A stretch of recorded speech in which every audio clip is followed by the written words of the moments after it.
You feel it in the deck plates, a shudder that does not belong.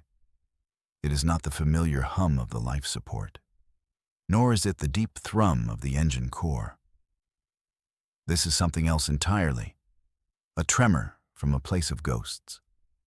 Your ship, the Ark, hangs in the black. It orbits the corpse of a star. That star was once called Sol. It was your species' sun. Generations ago it died. It collapsed into a cold, dark cinder. Your ancestors fled that death. They built this vessel, a world unto itself. You are the children of those survivors. You are humanity's last echo, drifting through the silent night. The tremor comes again. It is faint, almost gentle. It feels like a memory, a ghost from the grave of a star. But ghosts should not have a pulse. And this one does. On the main bridge, the sensors scream a silent alarm. The vibration was real, and it came from the dead sun. That pulse is not a random echo. It is no mere ghost from the past. It is a signal, deliberate and clear. The bridge crew works with quiet focus. Their faces are lit by the glow of data streams. They analyze the signal's shape, its rhythm, its origin. It is not natural. No dying star sends out a heartbeat like this. Someone has found you, or something has. You stand before the main view screen. The dead star hangs there, a black hole in a field of diamonds. The signal pulsed from its direction. But now, the source is moving. The telemetry is unmistakable. It is closing on your position, and it is closing fast. An officer turns to you. Her voice is tight with disbelief. The source is moving without any visible propulsion. No heat trail, no energy signature. It is just a point in space, getting closer. A hunter needs no engine when it can pull the universe toward it. The ghost from the past is now a predator in the present. The ship council decides on caution. They will not risk the Ark itself. A scout ship, the Swift, is dispatched. It is a small, fast vessel. Its job is to approach the source, identify it, report back. You watch its departure from the bridge, a silver sliver detaching from your massive home. It accelerates toward the coordinates. You track its progress on the main screen, a single point of light on a map of the void. The pilot's voice is calm over the comms.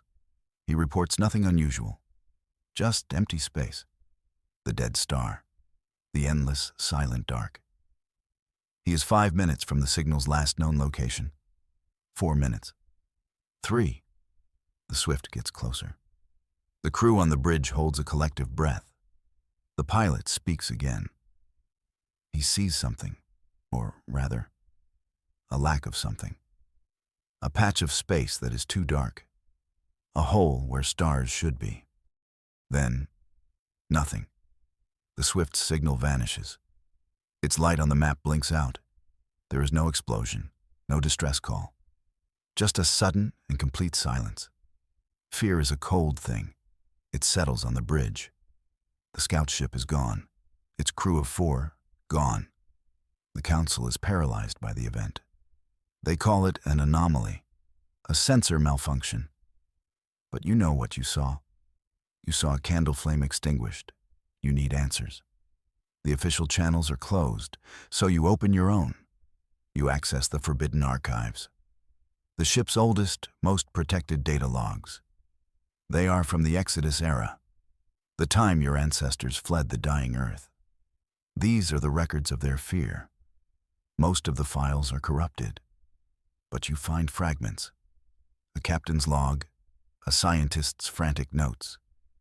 They speak of a myth, a dark legend used to scare children. The legend has a name, the Gravity Devourer, a star-born hunter that feeds on gravitational wells. It does not burn fuel. It consumes the very fabric of space. The logs describe its method. It approaches silently. It creates a small zone of impossible darkness. Anything that enters that zone simply ceases to be, just like the swift. Old fears have become a new and terrible truth. The hunter is coming for the Ark. It tasted the scout ship. Now it wants the main course. The council is debating quarantine protocols. They are discussing retreat. But you cannot run from something that eats distance itself. A new strategy is needed. A dangerous, unheard-of idea forms in your mind. A weapon not of matter, but of reality. You will not fire lasers. You will not launch missiles. You will fight gravity with gravity. The Ark's engine core is a marvel. It generates a localized gravity field. It allows this mountain of metal to move. You propose to turn this tool into a weapon. You will overload the core. You will project a focused, unstable gravity well. A trap made from the laws of physics. It's a desperate gamble. A 1-in-a-million shot. But it's the only shot you have. You bring your plan to the ship council. You stand in the center of their circular chamber. The 3 council members look down at you. Their faces are grim masks. You explain your idea. You detail the modifications needed for the engine core. You speak of the star-born hunter. You show them the forbidden logs. The head of the council, Captain Ava Rost, is not impressed. She calls your plan reckless madness. She says you are embracing the superstitions of a panicked generation. She points out that overloading the core could create a black hole. It could tear the Ark apart from the inside. She calls it a greater threat than any imagined monster. Her voice is cold iron. She respects your service. She acknowledges your concern. But your request is denied. More than denied, it is forbidden. You are ordered to stand down. All research into the gravity devourer is to cease. You are to return to your duties. You are to trust in their leadership. The chains of command are absolute. You leave the council chamber. The order is clear.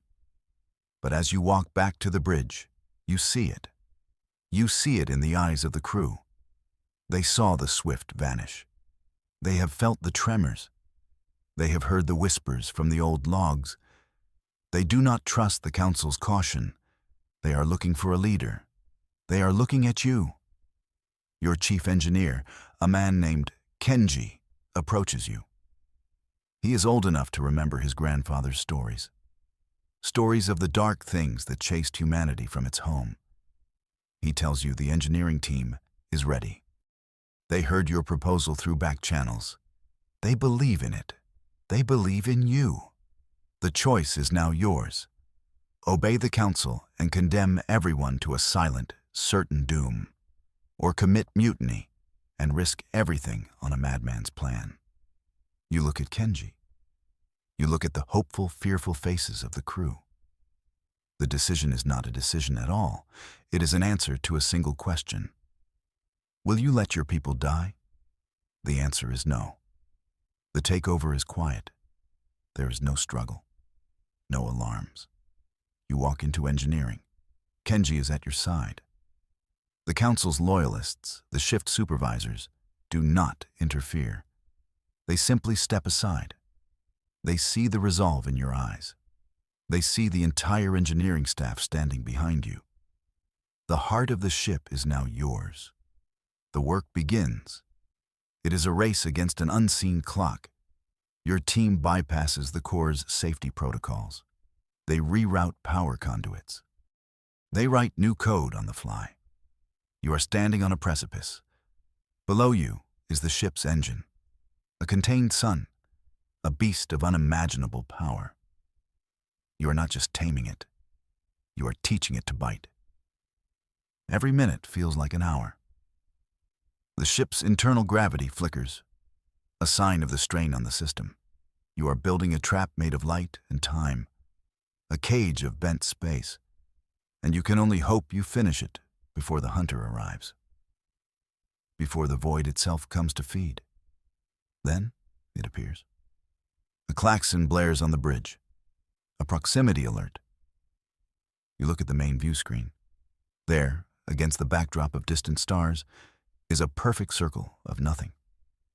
It is a sphere of absolute blackness. It does not reflect light, it swallows it. It is a hole in the universe, and it is right outside your window. The void has been given form. It moves closer. It does not fire weapons. It does not need to. The lights on the Ark begin to flicker and die. Power levels drop across all systems. The ship's artificial gravity wavers, then fails completely. The crew floats in the sudden weightlessness. The creature is draining you. It is drinking your ship's lifeblood. An engineer screams from a console. The core containment field is weakening. We're losing power to everything. The hunter is latched on. It is feeding on the very energy that keeps you alive. Kenji looks at you. His face is pale with sweat. "It's now or never," he says. "The trap is ready. You give the order. Do it." Kenji's hands fly across his console. He slams a single large activation switch. A deep, soul-shaking groan echoes through the ship. It is the sound of reality being torn. On the view screen, the space around the black sphere warps. Starlight bends into impossible shapes. The hunter is caught. The Ark screams. The gravity trap is active. The creature is no longer draining your power. It is held fast in a localized prison of space-time. You have done it. The snare is sprung. But your relief is short-lived. The draining has stopped, but something far worse has begun. The creature is angry. You have wounded the predator. It cannot escape the gravity well you have created, but it can fight back. It unleashes waves of pure force. The ship is rocked by massive, invisible impacts. Red alert sirens blare. The hull groans, metal shrieking under stresses it was never designed to bear. People are thrown against walls and consoles. The trap is holding, but the ship is breaking apart around you. The creature is a hurricane of raw power trapped in a bottle, and that bottle is the Ark. An officer shouts a damage report. Hull breaches on decks 7 through 9. Structural integrity failing. You realize with dawning horror that your weapon is working too well. You cannot win a battle of brute force against a thing that eats stars. Amid the chaos, an idea strikes you. A memory of the forbidden logs. They called the creature Starborn. Not just a beast, but an entity. Ancient, aware. It has a mind, and a mind, any mind, can be reasoned with. Or it can be broken. You have been fighting its body. It is time to fight its mind. You grab the comms. You call for your lead science officers. You tell them to get to the bridge. Forget about reinforcing the hull. Forget about rerouting power. You have a new plan. A human answer to a cosmic problem. You are not going to build a bigger cage. You are going to build a better argument. Your team gathers. The ship continues to shake itself to pieces around you. You explain the new strategy. You will craft a weapon of pure thought, a paradox. A stream of information that is logically sound but leads to an impossible conclusion. A weapon that cannot be deflected by any shield. A logic bomb aimed at a cosmic intellect. The scientists are skeptical at first. It sounds like science fiction, but they are also desperate. They begin to work. They script an elegant, looping paradox. It is based on the very nature of the creature's existence. How can something exist that consumes the very space it occupies? It is a question that has no answer. It is a self-referential knot. They translate the paradox into pure mathematics, a universal language. This is humanity's greatest strength. Not our muscles, not our machines, but our ability to comprehend the impossible, to weaponize a question. Your final hope is not a bomb. It is an idea. The trap is failing. Kenji screams that the core is reaching critical overload. You have seconds. You look to the science officer. She gives you a single nod.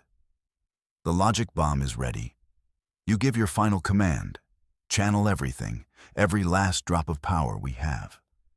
Divert it to the main communications array. Fire on my mark. The ship dies around you. Lights go out. Screens go dark. Life support whirs to a stop. Only the communications console remains lit, glowing with a terrible energy. You are pouring your entire world, your entire existence, into one single broadcast. One shot. Your salvation or your doom. Fire, you whisper. A beam of pure data, invisible to the naked eye, lances out from the arc. It strikes the black sphere. For a moment, there is absolute silence. The shaking stops. The gravitational waves cease. The universe seems to hold its breath. The creature has received your message. It is thinking. Then, the sphere of blackness begins to ripple. It shudders, not with rage, but with confusion. It implodes upon itself. Not into nothingness, but into a blinding flash of pure white light. The creature's immense trapped energy, freed from its paradoxical prison, erupts. It does not explode, it ignites. Where there was a hole in the universe, there is now a star. A small, brilliant, beautiful star. It bathes your crippled ship in a warm, gentle light. Your power is gone. You are adrift in the void. But you are alive. You are free. The ghost is gone. The hunter is dead. And in its place, a beacon of hope. You are gravity's refugees, and you have just lit the first lamp in your new, endless night.